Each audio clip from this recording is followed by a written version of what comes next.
ಭಾಳ ದಿನ ಆದಮೇಲೆ ಮತ್ತೆ ನಾವು ಆಫೀಸ್ಗೆ ಹೊಂಟೀನಿ ರೀ. ನನ್ನ ಮೆಟರ್ನಿಟಿ ಲೀವ್ ಎಲ್ಲ ಕಂಪ್ಲೀಟ್ ಆಯಿತು. ಸೊ ಮತ್ತೆ ವರ್ಕ್ ಶುರು ಮಾಡಬೇಕು, ಆಫೀಸ್ಗೆ ಹೋಗಬೇಕಾಗಿತ್ತು. ಸ್ವಲ್ಪ ನನ್ನ ಸಿಸ್ಟಮ್ಸ್ ಎಲ್ಲ ಅಪ್ಡೇಟ್ ಮಾಡಿಸ್ಕೊಂಬರ್ದಾಗಿತ್ತು. ನಾನು ಒಬ್ಬಾಕಿ ಆಫೀಸ್ಗೆ ಹೋಗೋಕ್ಕಾಗೋದಿಲ್ಲಲ್ರಿ. ಪಾಪು ಅಲ್ಲಿವರೆಗೂ ನನ್ನ ಬಿಟ್ಟಿರ್ಬೇಕಂದ್ರೆ ಭಾಳ ಕಷ್ಟ ಆಗುತ್ತೆ. ಸೊ ಆಫೀಸ್ ಒಂದು ಭಾಳ ದೂರ ಆದ್ರಿ. ಅದಕ್ಕೆ ನಾವೆಲ್ಲರೂ ಸೇರಿ ಹೊಂಟಿದ್ವಿ. Bag pack ಮಾಡ್ಕೊಳಕತ್ತಿದ್ದೆ.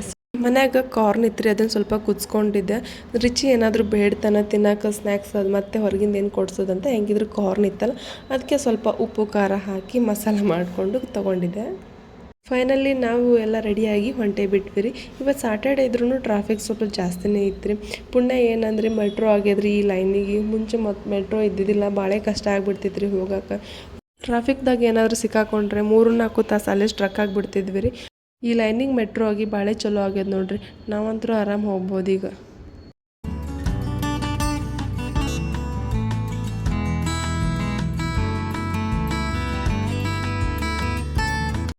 ಫೈನಲಿ ನಾವು ಆಫೀಸ್ಗೆ ಬಂದೇ ಬಿಟ್ವಿ ರೀ. ಬರೋ ಅಷ್ಟೊತ್ತಿಗೆ ಲೇಟ್ ಆಗೇ ಬಿಡ್ತು. ಡೈರೆಕ್ಟ್ ಮೆಟ್ರೋ ಇರಲಿಲ್ಲ ರೀ. ಅಲ್ಲಿ ಇಳ್ಕೊಂಡು ಮತ್ತೆ ಮೆಟ್ರೋ ಚೇಂಜ್ ಮಾಡಿಕೊಂಡು ಬಂದು ಡೈರೆಕ್ಟ್ ಆಫೀಸ್ಗೂ ಬರೋಕ್ಕಾಗೋದಲ್ಲ. ಮತ್ತೆ ಆಟೋ ಏರಿ ಈ ಕಡೆ ಬರೋ ಅಷ್ಟೊತ್ತಿಗೆ ಇಷ್ಟೊತ್ತಾಯ್ತು ರೀ. ಸೊ ಬಿಸಿಲೂ ಸಿಕ್ಕಾಪಟ್ಟೆ ಇತ್ತು ರೀ. ಇವತ್ತು ಸಾಟರ್ಡೆ ಅಲ್ಲ, ಸೊ ಜನ ಏನು ಅಷ್ಟೊಂದು ಇರಲಿಲ್ಲ ರೀ. ಇಲ್ಲಿ ನೋಡಿರಿ ರಿಚಿ, ನನ್ನದೇ ಆಫೀಸು, ನನಗೆಲ್ಲ ಗೊತ್ತು ಅನ್ನೋಂಗೆ ಹೆಂಗೆ ಹೊಂಟ್ಬಿಟ್ಟನ್ರಿ. ಫಸ್ಟ್ ಕರೆ ಹೇಳ್ಬೇಕಂದ್ರೆ ನನಗಂತೂ ಆಫೀಸ್ ನೋಡೋಣ ಭಾಳ ಬೇಜಾರಾಯ್ತು ನೋಡ್ರಿ. ಇಷ್ಟು ದಿನ ಟೆನ್ಷನ್ ಫ್ರೀಯಾಗಿ ಮನ್ಯಾಗ ಆರಾಮ್ಸೆ ಇದ್ವಿ. ಈಗ ಮತ್ತು ಅದೇ ಮೀಟಿಂಗ್ಸು, ಅದೇ ವರ್ಕು, ಅದೇ ಟೈಮಿಂಗ್ಸು, ಏನು ಮಾಡೋಕ್ಕಾಗಲ್ರಿ. ವರ್ಕ್ ಮೋಡಿಗೆ ಬರಲೇಬೇಕಲ್ಲ.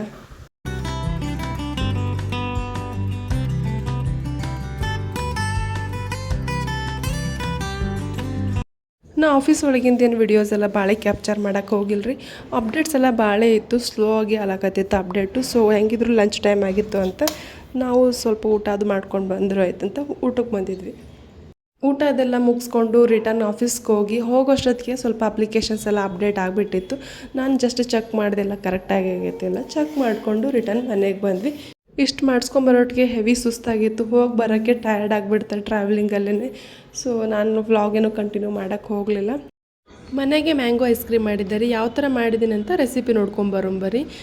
ನಾನು ಅಮೂಲ್ ಫ್ರೆಶ್ ಕ್ರೀಮ್ ತೊಗೊಂಡಿದ್ದೆ. ಈ fresh cream 1 day night full ಫ್ರೀಝರ್ನಾಗ ಇಡಬೇಕು ರೀ, ಗಟ್ಟಿ ಇರಬೇಕು.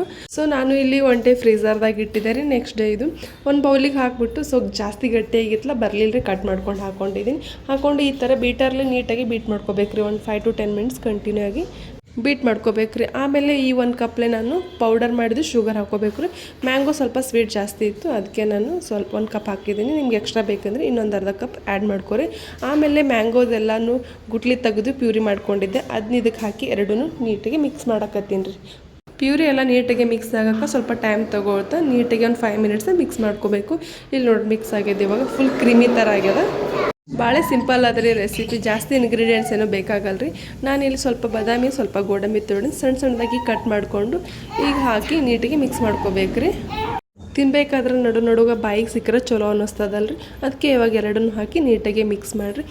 ಮಿಕ್ಸ್ ಎಲ್ಲ ಮಾಡೋದಾದ್ಮ್ಯಾಗ ಈ ಥರ ಏರ್ ಟೈಟ್ ಡಬ್ಬ ಇರ್ತದಲ್ರಿ, ಈ ಡಬ್ಬಕ್ಕೆ ಹಾಕಿ ಇನ್ನೂ ಸ್ವಲ್ಪ ಕಟ್ ಮಾಡಿದ್ದು ಅಲ್ರಿ ಗೋಡಂಬಿ ಮತ್ತು ಬಾದಾಮಿ. ಇವಾಗ ಇದನ್ನೆಲ್ಲ ಮ್ಯಾಲೆ ಹಾಕಿ ಡೆಕೋರೇಷನ್ಗೆ ಉದುರಿಸ್ಕೋಬೇಕ್ರಿ.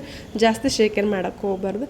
ಇವಾಗ ಲಿಡ್ ಕ್ಲೋಸ್ ಮಾಡಿ ಟೈಟಾಗಿ 2 days ಕಂಟಿನ್ಯೂ ಆಗಿ ಫ್ರೀಝರ್ದಾಗೆ ಇಡಬೇಕ್ರಿ. ನಾನಿಲ್ಲಿ ಫುಡ್ ಕಲರ್ಸ್ ಎಲ್ಲ ಏನು ಆ್ಯಡ್ ಮಾಡಿಲ್ಲ ರೀ. ಸೊ ನಿಮ್ಗೆ ನೋಡೋಕ್ಕೆ ಸ್ವಲ್ಪ ಕಲರ್ ಡಲ್ ಅನ್ನಿಸ್ಬೋದು, ಬಟ್ ಟೇಸ್ಟ್ ಸೂಪರಾಗಿರ್ತದೆ. ಸೊ ಈ ಥರ ಕ್ಲೋಸ್ ಮಾಡಿ 2 days ಇಡಬೇಕು. ಸೊ ನಾನು ಇಲ್ಲಿ ಕಂಟಿನ್ಯೂ ಆಗಿ 2 ದಿನ ಇಟ್ಟಿದ್ದೆ ರೀ. ಇದು ಸೆಕೆಂಡ್ ಡೇ ಇಲ್ಲಿ ತೋರಿಸ್ತಿದ್ದೆ ನೋಡು, ಮ್ಯಾಲೆಲ್ಲ ಐಸ್ ಬಂದುಬಿಟ್ಟೈತ್ರಿ. ಇಲ್ಲಿ ನೋಡ್ತಿರ್ಬೋದು ರೀ ನೀವು, ಲುಕ್ ವೈಸ್ ಎಷ್ಟೊಂದು ಕಾಣ್ಸಕತ್ತಂತ. ಸ್ವಲ್ಪ ಟಚ್ ಮಾಡಿ ನೋಡಿರಿ. ಇಲ್ಲಿ ನೋಡ್ತಿದ್ರಲ್ಲ ನಾ ಯಾವ ಥರ ಮಾಡತ್ತೀನಿ, ಇಷ್ಟು ಟಚ್ ಮಾಡಿ ನೋಡಿರಿ. ಯಾಕಂದರೆ ಪರ್ಫೆಕ್ಟಾಗಿ ಫ್ರೀಸ್ ಆಗೈತೋ ಇಲ್ಲೋ ಇನ್ನೂ ಆಗಬೇಕು ಅಂತ ಗೊತ್ತಾಗುತ್ತೆ. ಇಲ್ಲಿ ನಾನು ನೋಡಿದೆ, ಸೊ ನಾನು ಕರೆಕ್ಟಾಗಿ ಬಂದಿತ್ತು.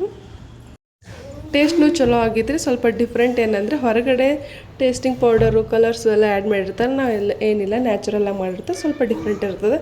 ಸೊ ಮಾಡ್ಕೋಬೋದು ಯಾವಾಗಾದ್ರೂ ಒಂದು ಸಾರಿ.